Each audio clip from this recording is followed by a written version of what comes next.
নমস্কার বন্ধুরা, মাশরুম রান্না করছি। এই যে দেখুন, মাশরুমগুলো বেশ ভালো করে ধুয়ে নিয়েছি, বালতির জলে পরিষ্কার করে নিয়েছি। তারপরে সেদ্ধ করে নিচ্ছি গরম জল, নুন, মাশরুম ফুটিয়ে নিচ্ছি গরম জলে, ঢাকনা দিচ্ছি। ফুটিয়ে নিয়ে তারপর জলটা গেলে ফেলে দেবো। এই যে দেখুন, জলটা গেলে ফেলে দিলাম, ফুটিয়ে নিলাম।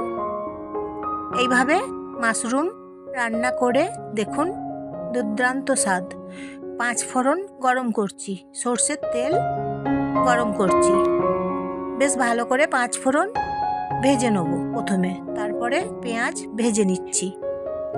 একটা পেঁয়াজ কেটে নিয়েছি, পেঁয়াজ ভেজে নিচ্ছি। এইভাবে পেঁয়াজগুলো ভেজে নিতে হবে এবং সেদ্ধ করা মাশরুমগুলো ভেজে নিতে হবে। বেশ ভালো করে মাশরুমগুলো ভেজে নিতে হবে। খুব সুন্দর নরম হয়েছে, সেদ্ধ হয়ে গেছে একদম গরম ফুটন্ত জলে। এই যে দেখুন, তারপর মাশরুমগুলোকে এইভাবে ভেজে নিতে হবে, তাহলে একদম খুব টেস্ট হবে, দ্বিগুণ টেস্ট হবে। আপনারা এইভাবে মাশরুম একবার খেয়ে দেখুন, দারুণ লাগছে লাঞ্চে কিংবা ডিনারে। এখন মশলা ধোয়া জল দিলাম, তারপর কষে নিচ্ছি মাশরুমগুলো। জল দেওয়ার পরে রসুন বাটা দিয়েছি, রসুন বাটা দিয়ে কষেছি আগে। তারপর রসুন বাটা, সামান্য লঙ্কা এবং নুন দিচ্ছি স্বাদ মতো। সামান্য লঙ্কা এবং রসুন বাটা দিয়েছি, পেঁয়াজ ভেজে দিলাম।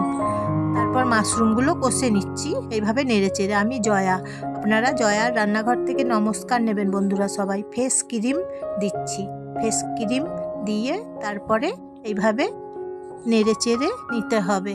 খেতে অপূর্ব স্বাদ, জানেন তো বন্ধুরা। এইভাবে একবার মাশরুম খেয়ে দেখুন, মুখে লেগে থাকবে। আঙুল চেটে দেখবেন সবাই বাড়ির খাচ্ছে, বাড়ির সবাই আঙুল চেটে খাবে।